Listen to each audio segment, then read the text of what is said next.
स्वागत है zombie warrior with system में। एपिसोड 13। अभी Shaurya, beginner warrior, overall combat strength 450।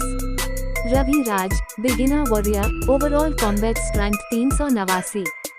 यांग Tian, beginner warrior, overall combat strength 469। आह यार, मेरी ओवरऑल स्ट्रेंथ तो केवल 20 पॉइंट ही बढ़ी है। जेम्स ने थोड़ा परेशान होकर कहा। फिर भी ये काफी अच्छा है, प्रोफेसर राजीव ने उसकी ओर सर हिलाते हुए कहा। सभी के टेस्ट हो जाने के बाद प्रोफेसर राजीव ने देखा कि सभी ने अपनी पावर्स में बढ़त पाई थी। उन सभी ने 20 पॉइंट्स की बढ़त की था और प्रोफेसर राजीव ये देखकर उनसे काफी अच्छे मूड में थे। महर चंदेला, अब तुम्हारी बारी है, प्रोफेसर राजीव ने महर से कहा। क्लास 29 का क्लास मॉनिटर होने के नाते महर चंदेला अपनी पावर्स को बढ़ाने में बाकी सबसे तेज था। प्रोफेसर राजीव भी ये देखने के लिए काफी उत्सुक थे कि महर ने कितनी बढ़त की थी। महर ने अपना सर हिलाया, फिर धीरे धीरे मशीनों की ओर चला गया। मशीन स्टार्ट हुई और महर की पावर्स को एग्जामिन करने लगी।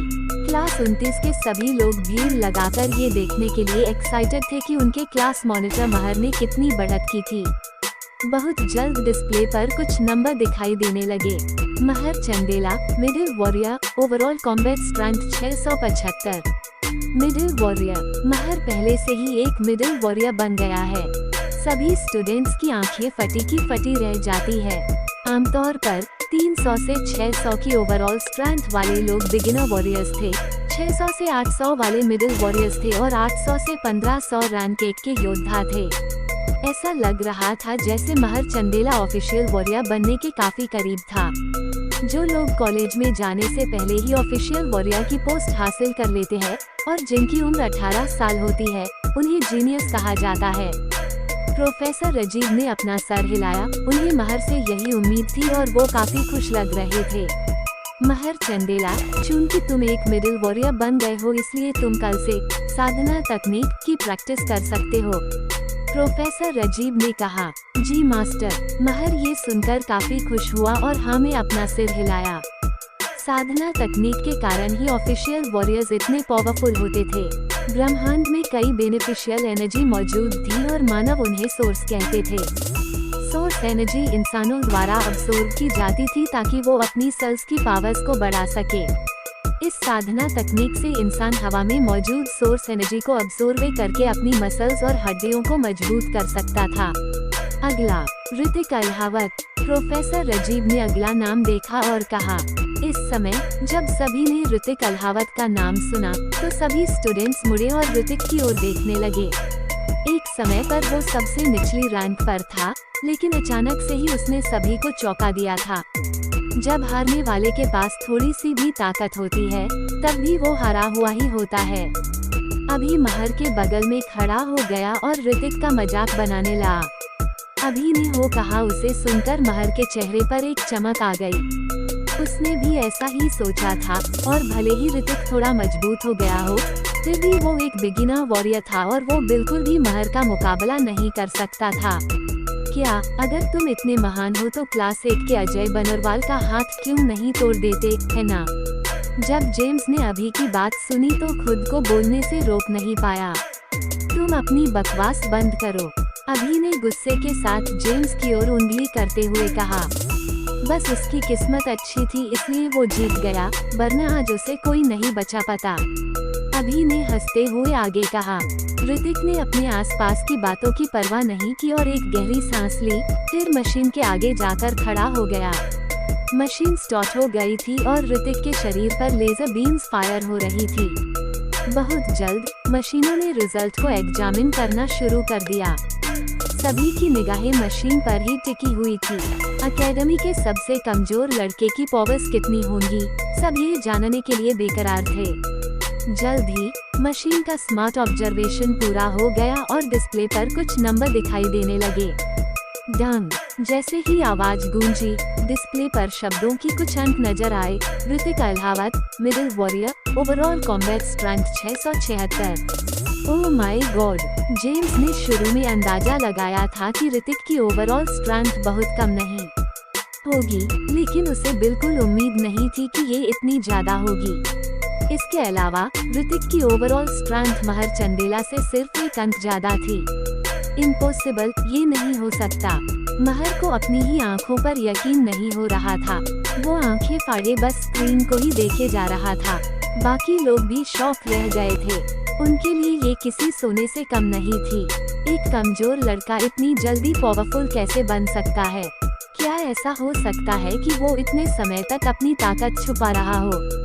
सभी लोग अब ऋतिक को अलग ही नजरिए से देखने लगे थे और उनके चेहरे पर ऋतिक के लिए कोई भी बुरा एक्सप्रेशन नहीं था। इस समय ऋतिक अपनी मुट्ठियां कसकर भींचे हुए बीच में खड़ा था। वो अभी क्लास में केवल फर्स्ट था और ये पर्याप्त नहीं था। वो एक ऑफिशियल वॉरियर बनना चाहता था। प्रोफेसर राजीव भी काफी ज्यादा शॉक में थे। बहुत बढ़िया ऋतिक, आखिरकार अब हमारी क्लास में 2 मिडिल वॉरियर है, प्रोफेसर राजीव ने हंसते हुए कहा। अगली सुबह सभी लोग मेट्रो से वापस एकेडमी जाने लगे। ऋतिक और महर, मेरे साथ आओ। आधे दिन के सफर बाद सभी लोग लॉरेंस एकेडमी पहुंच गए थे। बाकी स्टूडेंट्स के चले जाने के बाद प्रोफेसर राजीव ने ऋतिक और महर को अपने साथ आने को कहा। अब तुम दोनों मिडिल वॉरियर के लेवल पर पहुंच गए हो, इसलिए तुम अपने फ्यूचर के विकास के लिए अलग अलग रास्ते चुन सकते हो। प्रोफेसर राजीव महर और ऋतिक को मार्शल आर्ट हॉल में लाए और उनसे कहा। विकास, महर को उनकी बात समझ नहीं आई, इसलिए वो कहता है, तुम लोगों को पता होना चाहिए कि रैंक 3 और उससे ऊपर के इवॉल्व मॉन्स्टर्स की स्किन बदल गई थी। यहाँ तक कि लेजर भी उनकी स्किन को इफेक्ट करने में असमर्थ हैं। लेकिन मानव जाति के प्रयासों से हमने अन्य ग्रहों से कुछ यूनिक मेटल्स को इकट्ठा करके नए हथियार बनाए हैं जो उनके कवच को तोड़कर उन्हें नुकसान पहुंचा सकते हैं। आप कह रहे हैं कि हम अपने हथियार चुन सकते हैं?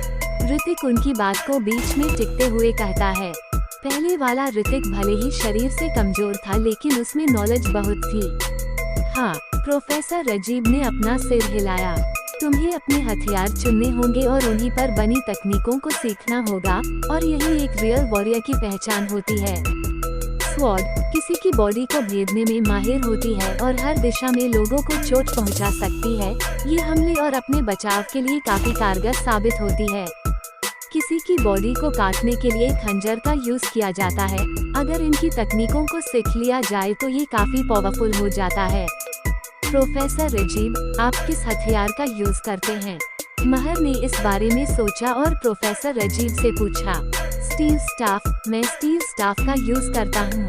प्रोफेसर राजीव आगे बढ़े और अपना एक लोहे का डंडा निकाल लिया। स्टील स्टाफ एक लोहे का डंडा होता था। भले ही ये उतना पावरफुल नहीं था जितना कि सेवर और स्वॉर्ड होती है, लेकिन अगर इनकी तकनीकें सीख ली जाए तो ये काफी ज्यादा पावरफुल साबित हो सकता था।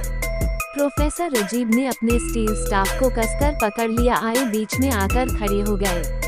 प्रोफेसर राजीव चिल्लाते हुए बोले, सिल्वर स्किल स्वर्ग का स्लीप। जैसे ही उन्होंने अपना स्टील स्टाफ घुमाया, एक बड़ी परछाई बन गई और एक तेज का धमाका हुआ।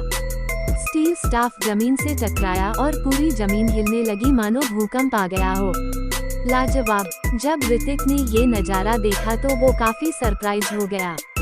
उसने सुना था कि प्रोफेसर राजीव एक रैंक 3 के वॉरियर थे, लेकिन उसने ये उम्मीद नहीं की थी कि सिल्वर स्किल को अगर कोई रैंक 3 का वॉरियर इस्तेमाल करेगा तो ये इतनी पावरफुल होगी।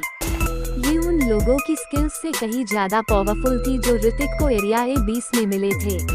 अगर उनका स्टील स्टाफ किसी इंसान को लग जाए तो तुरंत ही उसके टुकड़े टुकड़े हो जाएंगे। ये सिर्फ एक सिल्वर कार्ड स्किल है, अभी तो इसकी गोल्ड स्किल और डायमंड स्किल बची हुई है, लेकिन वो स्किल्स काफी पावरफुल है और उन्हें सीखना काफी मुश्किल है। प्रोफेसर राजीव ने अपना स्टील स्टाफ साइड में रख दिया और उन लोगों से बोले, मैंने सोच लिया है कि मैं खंजर का यूज करना चाहता हूँ। महर ने अपना सर हिलाया और कहा, मुझे भी यही लगता है कि खंजर तुम्हारे लिए काफी यूजफुल साबित होगा। प्रोफेसर राजीव ने भी अपना सर हिलाया और एक कार्ड के साथ जानकारी रिकॉर्ड करना शुरू कर दिया। लुओ ली ने सिर हिलाया, फिर कंप्यूटर के पास गया और एक कार्ड के साथ जानकारी रिकॉर्ड करना शुरू कर दिया। फिर उन्होंने एक कार्ड महर को दिया जिस पर लॉरेंस एकेडमी का लोगो लगा हुआ था। तुम्हारी जानकारी इस कार्ड के अंदर है। ये कार्ड लो और लाइब्रेरी की दूसरी मंजिल पर जाओ। वहाँ खंजर की तकनीकें और ध्यान की तकनीकें रखी हुई है। Thanks professor. जब महर को वो कार्ड मिला तो खुशी से झूम उठा। प्रोफेसर को थैंक्स बोलने के बाद वो लाइब्रेरी की ओर चला गया। ऋतिक, मुझे नहीं पता कि तुम्हारी ताकत अचानक से कैसे बढ़ गई। हर किसी के अपने राज होते हैं और मैं तुमसे ये सब नहीं पूछूंगा, लेकिन तुम ये बताओ कि तुमने कौन सा हथियार इस्तेमाल करने का फैसला किया है। प्रोफेसर राजीव ने ऋतिक की ओर देखा और कहा, नॉलेज के मामले में ऋतिक एक जीनियस था, लेकिन ध्यान के मामले में वो काफी कमजोर था। प्रोफेसर राजीव ने नहीं सोचा था कि वो इतने कम समय में मिडिल वॉरियर की रैंक पर पहुंच जाएगा और ये काफी शॉकिंग बात थी। भाला, ऋतिक ने बिना किसी हिचकिचाहट के उत्तर दिया। भाला। प्रोफेसर राजीव शॉक हो गए। उन्होंने सोचा था कि ऋतिक की काबिलियत के हिसाब से वो स्वॉर्ड का सेवा चुनेगा, लेकिन उन्होंने कभी ये उम्मीद नहीं की थी कि वो भाले चुनेगा। एक भाले को 100 सैनिकों का राजा माना जाता था और इसकी हमला करने की क्षमता असाधारण रूप से कहीं ज्यादा थी। लेकिन जैसा कि कहा जाता है, खंजर के साथ अच्छा होने में 1 साल लगता है, स्वॉर्ड के साथ 10 साल और भाले के साथ 100 साल लगते हैं। भाले को सीखना सबसे मुश्किल माना जाता है, लेकिन एक बार कोई इसे सीख लेता है तो क्या तुम मुझे बता सकते हो कि तुमने ये हथियार ही क्यों चुना? प्रोफेसर राजीव ने एक्साइटेड होते हुए ऋतिक से पूछा। उन्हें समझ नहीं आ रहा था कि ऋतिक ने सबसे मुश्किल हथियार को क्यों चुना। उन्होंने जैसा सोचा था ऋतिक वैसा ही था, एक अलग सोच रखने वाला इंसान। प्रोफेसर, क्या आप जानते हैं कि दुनिया में सबसे पावरफुल वॉरियर कौन है? ऋतिक ने उनके सवाल का कोई जवाब नहीं दिया और तिरछी नजरों से उनसे सवाल किया। लेकिन इससे पहले कि प्रोफेसर राजीव कोई जवाब दे पाते, ऋतिक ने बोलना जारी रखा, अमर चौहान। वो एक तलवार का यूज करता है और उसके पास थंडर स्वॉर्ड स्किल है। ऐसा कहा जाता है कि वो एक शहर को खत्म करने की काबिलियत रखती है।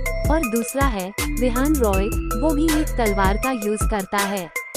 टॉप 10 में सभी के सभी वॉरियर्स अलग अलग हथियारों का यूज करते हैं। प्रोफेसर राजीव, आपको नहीं लगता कि दुनिया के टॉप 10 की रैंक्स में कोई वॉरियर ऐसा भी होना चाहिए जो भाले का यूज करता हो? इतना कहकर ऋतिक अपना कार्ड लेता है और वहां से चला जाता है। तो आगे क्या होगा जानने के लिए सुनते रहेगा zombie warrior with system, only on listener YouTube channel पर।